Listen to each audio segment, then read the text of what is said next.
Triệu Lệ Dĩnh chia sẻ những đổi mới của đời tư sau 5 tháng ở ẩn. Một buổi sáng sớm mùa thu tại Bắc Kinh, ánh nắng nhẹ xuyên qua lớp sương mờ, len lỏi vào khu vườn nhỏ sau căn biệt thự nằm ở ngoại ô. Một người phụ nữ mặc áo len trắng, mái tóc dài buông tự nhiên, đang cắm những cành hoa cúc dại vào lọ thủy tinh. Đó là Triệu Lệ Dĩnh, ngôi sao từng khiến cả giới giải trí chao đảo, nay lại xuất hiện trong một hình ảnh bình dị đến lạ. Không còn ồn ào, không còn thảm đỏ, không còn những lời đồn đoán mỗi ngày. Sau 5 tháng ở ẩn, cô trở lại với tâm thế nhẹ nhõm, trầm tĩnh và đầy suy ngẫm. Khi Triệu Lệ Dĩnh đột ngột rút khỏi mọi hoạt động nghệ thuật, giới truyền thông đã đưa ra vô số giả thuyết. Người nói cô mệt mỏi sau nhiều năm quay cuồng giữa phim trường, người cho rằng cô muốn tái định hướng sự nghiệp, cũng có tin đồn rằng cô cần thời gian cho gia đình, cho con trai và có thể cho một mối quan hệ cũ Phùng Thiệu Phong. Trong suốt 5 tháng đó, không một bài đăng, không một hình ảnh, không một dòng trạng thái nào xuất hiện trên trang cá nhân của cô, chỉ là sự im lặng tuyệt đối, một sự im lặng khiến hàng triệu người hâm mộ vừa lo lắng, vừa tò mò. Và rồi, trong một cuộc phỏng vấn độc quyền mới đây, Triệu Lệ Dĩnh đã nhẹ nhàng mở lòng kể về quãng thời gian ấy, khoảng lặng mà cô gọi là khoảng nghỉ của tâm hồn. Khi được hỏi lý do vì sao đột nhiên biến mất khỏi mọi ánh đèn, cô mỉm cười, giọng nhẹ như gió. Tôi từng sống quá nhanh, mỗi ngày đều là lịch trình kín đặc, quay phim từ sáng tới khuya, gần như không có thời gian để cảm nhận mình đang sống. Một hôm, tôi soi gương và nhận ra mình đã quên mất nụ cười tự nhiên nhất, và thế là cô quyết định dừng lại, không vì scandal, không vì áp lực, mà đơn giản vì muốn được hít thở một cách thật sự.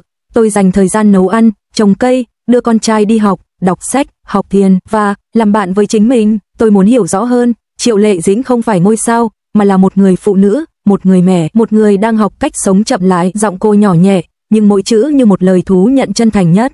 Trong 5 tháng ở ẩn, Triệu Lệ Dĩnh không sống ở trung tâm Bắc Kinh hoa lệ mà chọn một căn nhà nhỏ ở ngoại ô, không xa hoa, không hàng rào an ninh chặt chẽ, chỉ là một khu vườn với cúc dài, cây ô liu và vài chậu thảo mộc. Mỗi sáng, cô tự tay tưới cây, pha cà phê, nghe nhạc cổ điển.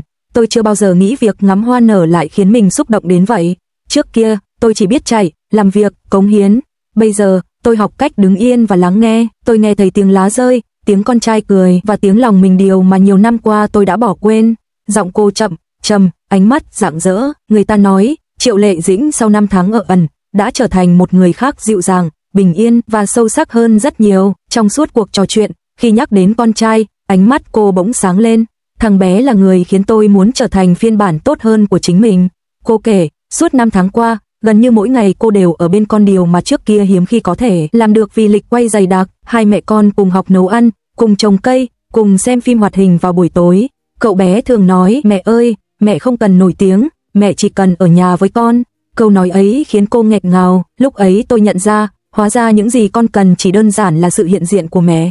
Không cần hào quang, không cần danh vọng. Tình mẫu tử trở thành liều thuốc chữa lành cho tâm hồn của Triệu Lệ Dĩnh. Cô học được cách buông bỏ, cách yêu và cách tin vào những điều giản dị nhất. Trong suốt thời gian ở ẩn, báo chí không ngừng lan truyền tin đồn rằng cô và Phùng Thiệu Phong đang gần lại với nhau, từ việc họ cùng xuất hiện ở một khu nghỉ dưỡng cho đến hình ảnh anh lặng lẽ đón con trai từ trường, mọi chi tiết đều khiến dân mạng dậy sóng. Khi được hỏi về điều này, Triệu Lệ Dĩnh chỉ mỉm cười, tôi không phủ nhận, cũng không khẳng định, có những chuyện không cần nói rõ, thời gian sẽ trả lời. Rồi cô im lặng, đôi mắt nhìn ra xa, nơi những cánh hoa đang đung đưa trong gió. Câu trả lời ấy khiến người nghe cảm nhận được nhiều hơn những gì lời nói có thể diễn tả. Có thể giữa họ vẫn tồn tại một sợi dây ràng buộc, không phải danh nghĩa, mà là tình cảm. Sau 5 tháng rút lui, Triệu Lệ Dĩnh nói cô đang chọn lọc kỹ càng hơn với các dự án phim ảnh. Tôi không còn muốn đóng nhiều, mà muốn đóng sâu. Tôi muốn tìm vai diễn khiến người xem cảm động thật sự, chứ không phải chỉ là nhân vật đẹp trên màn ảnh. Nguồn tin nội bộ tiết lộ, cô đang chuẩn bị trở lại với một bộ phim điện ảnh nghệ thuật, nơi cô đảm nhận vai người mẹ đơn thân, một vai diễn gần như phản chiếu chính cuộc đời thật của cô. Tôi muốn khán giả nhìn thấy người phụ nữ thật sau ánh hào quang. Một người cũng biết sợ, biết yếu đuối, biết cô đơn nhưng vẫn bước tiếp với nụ cười. Câu nói ấy được chia sẻ khắp mạng xã hội, khiến fan hâm mộ xúc động. Triệu Lệ Dĩnh của hôm nay không chỉ là ngôi sao, mà là người truyền cảm hứng. Sau khi con trai ngủ, cô thường ngồi viết nhật ký.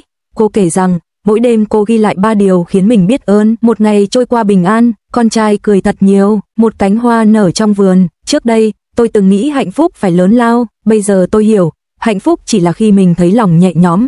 Có những đêm, cô mở nhạc nhẹ và xem lại những cảnh phim cũ, thấy hình ảnh mình của quá khứ mạnh mẽ, liều lĩnh, đôi khi kiệt sức. Tôi biết ơn cô gái đó, vì nếu không có cô ấy, tôi sẽ không có tôi của hiện tại, người biết cách trân trọng bình yên.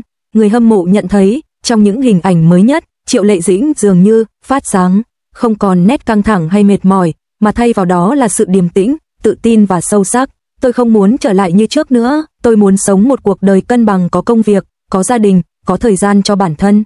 Tôi không sợ tuổi tác, vì mỗi năm qua đi, tôi càng hiểu rõ hơn mình muốn gì. Cô nói rằng, sau 5 tháng, điều lớn nhất cô học được là cách yêu bản thân không phải là nuông chiều, mà là biết dừng lại khi cần. Khi kết thúc buổi phỏng vấn, phóng viên hỏi cô nếu có thể nhắn gửi một điều cho bản thân của 5 tháng trước, cô sẽ nói gì? Triệu Lệ Dĩnh suy nghĩ một lúc rồi đáp, tôi sẽ nói, cảm ơn vì đã dừng lại đúng lúc, vì đôi khi, dừng lại không phải là bỏ cuộc, mà là để tìm lại hướng đi thật sự của trái tim. Cô mỉm cười, nụ cười của người đã đi qua giông bão, đi qua cô đơn và tìm thấy ánh sáng trong chính mình. Triệu Lệ Dĩnh của hôm nay không còn là cô gái trẻ chạy theo hào quang, cô là người phụ nữ trưởng thành, biết cách mỉm cười giữa áp lực, biết yêu thương mà không cần phô trương, biết mạnh mẽ mà vẫn dịu dàng. Tôi không cần chứng minh điều gì nữa, tôi chỉ muốn sống thật tốt và để con trai tự hào về mẹ nó. Câu nói giản dị ấy chính là tuyên ngôn đẹp nhất của cô sau 5 tháng ở ẩn. Một người phụ nữ từng bị tổn thương, từng cô đơn, từng mất phương hướng, nay đã đứng vững bằng chính tình yêu và sự bao dung của mình.